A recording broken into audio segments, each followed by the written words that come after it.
Bismillahirrahmanirrahim. Assalamualaikum warahmatullahi wabarakatuh.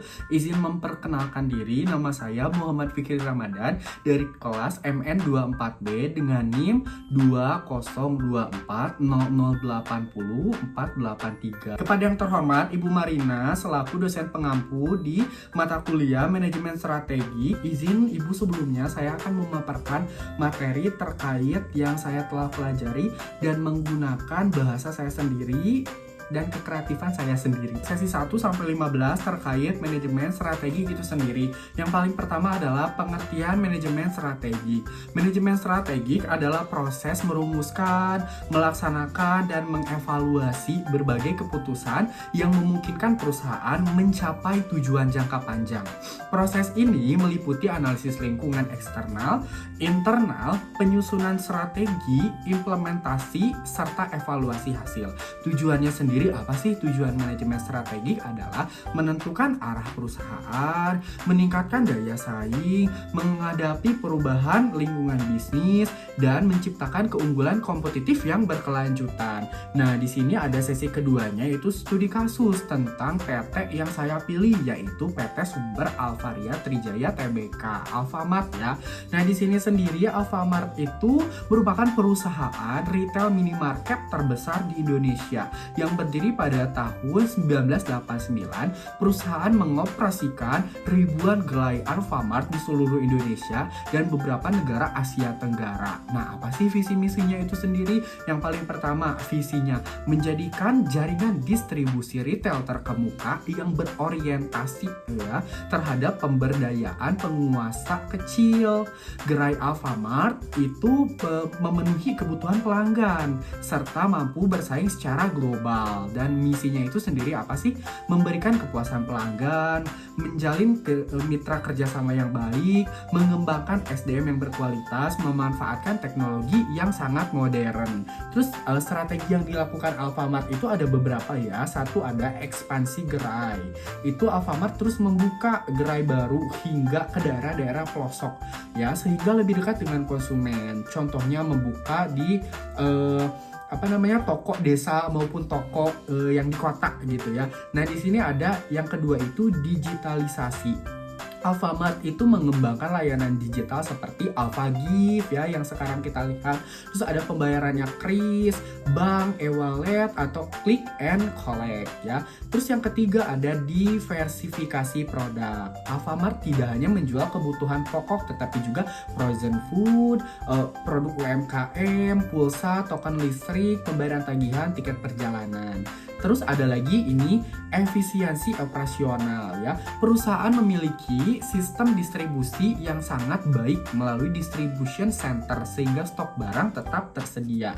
Nah, di sini juga ada analisis SWOT ya. Seperti apa sih, Kak? Nah, ada strength kekuatan, ada weakness kelemahan, ada opportunity, ada threat ancaman. Nah, apa sih sebenarnya strength kekuatan? Yang paling pertama jaringan toko yang sangat luas, terus brand terkenal, distribusi yang kuat, harga kompetitif, pelayanan yang cepat. Nah, di sini ada lagi yang namanya weakness alias kelemahan. Yang paling pertama itu adalah persaingan yang tinggi, ketergantungan pada konsumsi masyarakat, terus biaya operasional. Yang ketiga ada opportunity alias peluang, pertumbuhan belanja online, digital payment, kerjasama UMKM, pertumbuhan penduduk. Yang keempat itu adalah threat alias ancaman. Di sini ada juga ancamannya seperti pesaingnya Indomaret, terus ada juga e-commerce-nya, terus inflasi, dan lanjut lagi perubahan pada perilaku konsumen. Yang ketiga adalah peran budaya dalam manajemen strategi. Kita lanjut ke berikutnya ya. Di sini budaya organisasi merupakan nilai, norma, dan kebiasaan yang dianut perusahaan. Di antaranya budaya Alfamart meliputi satu disiplin, terus kerjasama, pelayanan pelanggan, terus ada integritas, ada profesionalisme. Yang ini selanjutnya yaitu peran budaya. Peran budayanya itu adalah meningkatkan loyalitas karyawan, memperkuat pelayanan, mendukung pencapaian pencapaian strategi perusahaan, mempermudah adaptasi dengan perubahan. Nah, yang keempat kita lanjut ya. Di sini ada riset dalam manajemen strategi. Riset digunakan untuk memahami kebutuhan pasar sebelum mengambil keputusan ya. Nah, contohnya itu apa? Kita ambil lagi dari Alfamart ya. Satu, analisis toko baru tuh. Yang kedua adalah survei kepuasan pelanggan. Yang ketiga, analisis tren belanja. Yang keempat itu data penjualan. Yang kelima adalah analisis produk yang paling banyak diminati. Manfaatnya sendiri banyak nih. Yang paling pertama, mengurangi resiko. Kedua, menentukan strategi pemasaran. Yang ketiga, menyesuaikan stok barang ya. Lanjut lagi yang kelima, yaitu manajemen pemasaran strategi. Di sini strategi pemasaran Alfamart kita ambil contoh lagi ya. Dari sisi segmentasinya seluruh lapisan masyarakat ya, seperti biasa. Terus targetnya sendiri yaitu konsumen harian yang membutuhkan kemudahan untuk berbelanja. Terus positioningnya apa? Nah, ini adalah konsumen toko dekat rumah dengan harga terjangkau ya. Terus strategi pemasarannya bisa promo JSM Jumat, Sabtu, Minggu, membel Alfamart, Alfagift, cashback, bundling produk, media sosial ya. Yang keenam adalah balance scorecard ya. Balance scorecard itu mengukur kinerja perusahaan dari 4 perspektif. Yang paling pertama, perspektif keuangan ya, meliputi target. Target itu apa? Di bawahnya masih ada lagi seperti meningkatkan laba, meningkatkan penjualan, efisiensi biaya. Indikatornya sendiri di sini ada pertumbuhan pendapatan ya, margin laba, dan juga return of equity ya. Terus perspektif pelanggannya seperti apa? Yang paling pertama seperti biasa ada target ya. Di sini kepuasan pelanggan, terus loyalitas pelanggan, indikatornya jumlah member, terus tingkatan pengunjungan, terus kepuasan pelanggan juga. Perspektif proses internal, targetnya adalah distribusi cepat, barang selalu tersedia, indikatornya ketepatan stok, waktu distribusi, dan juga produktivitas toko. Nah, lanjut lagi perspektif pembelajaran dan pertumbuhan, targetnya SDM berkualitas, digitalisasi, indikatornya di sini ada pelatihan karyawan, penggunaan teknologi, kepuasan karyawan. Dan sesi ketujuh ini peran kepemimpinan dalam organisasi ya. Pemimpin memiliki peran penting dalam menjalankan strategi perusahaan. Di antaranya, peran pemimpin Alfamart sendiri adalah menentukan arah perusahaan, mengambil keputusan strategis, memotivasi karyawan, mengawasi implementasi strategi, terus pengembangan inovasi.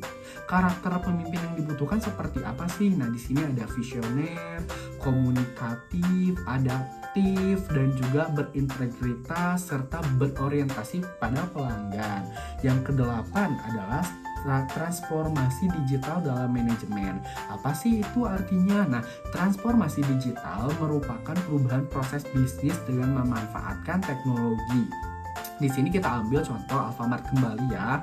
Nah, seperti aplikasi Alfagift, seperti Kris, ada juga self-service, ada juga digital inventory, terus ada data analistik, ada juga loyalty program digital ya. Manfaatnya sendiri apa sih? Dan di sini ada pelayanan yang lebih cepat, terus ada efisiensi operasional, terus ada pengambilan keputusan berbasis data, terus pengalaman pelanggan lebih baik juga. Nah, yang kesembilan ini materinya tentang eksekusi strategi ya. Apa sih artinya? Nah, eksekusi strategi adalah pelaksanaan strategi yang telah dirancang ya. Langkah yang perlu dilakukan Alfamart itu apa saja sih? Nah, ini sebagai contoh perusahaan yang saya ambil ya. Nah, menentukan target penjualan yang paling pertama, terus membuka gerai baru, terus juga melatih karyawan, terus mengembangkan aplikasi Alfagift. Memang itu sudah bagus tapi perlu dikembangkan agar lebih bagus. Nah, terus mengawasi pencapaian target juga. Setiap perusahaan mempunyai targetnya masing-masing. Faktor keberhasilannya seperti apa sih? Satu, SDM yang kompeten. Kita wajib banget untuk mengupgrade ya skill supaya nanti kedepannya SDM-nya malah makin membaik. Terus juga kepemimpinan tuh harus juga, terus sistem informasinya juga, pengendalian yang baik. Nah, yang ke-10 itu apa sih? Nah, strategi kini esok yang akan datang. Strategi untuk saat ini, nah ini ada beberapa nih. Yang paling pertama adalah memperluas jaringan toko. Yang kedua adalah memperkuat layanan digital. Yang ketiga, menjalin kerjasama dengan UMKM. Yang keempat, memberikan promo yang menarik. Yang kelima adalah memperkuat jaringan distribusi.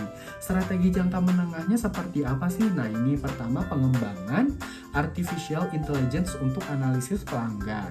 Nah, terus memperluas layanan online, memperbanyak toko berbasis digital, memperkuat bisnis logistik. Nah, strategi masa depannya seperti apa? Di sini ada smart retail, otomatisasi gudang, terus ada pemanfaatan big data, ada green retail. Nah, ini tuh seperti operasional ramah lingkungan. Nah, terus integrasi penuh antara toko fisik dan juga digital. Baik, menurut saya kesimpulan dari apa yang saya jelaskan ini, PT Sumber Alvaria Trijaya Tbk atau Alfamart yang kita tahu merupakan contoh perusahaan yang berhasil untuk menerapkan manajemen strategik melalui ekspansi gerai, inovasi, digital, efisiensi operasional, serta fokus pada kepuasan pelanggan. Dengan dukungan budaya organisasi yang kuat, kepemimpinan yang visioner, dan transformasi digital, Alfamart itu mampu mempertahankan daya saing di tengah persaingan industri retail yang semakin ketat ya. Strategi yang adaptif menjadikan perusahaan itu terus berkembang dan siap juga menghadapi tantangan bisnis di masa depan. Baik, seperti itu mungkin yang bisa saya sampaikan dan saya pelajari selama di semester ini. Mohon maaf Ibu bila ada kesalahan. Saya izin pamit undur diri. Terima kasih banyak atas waktunya teman-teman semuanya juga ya. Assalamualaikum warahmatullahi wabarakatuh.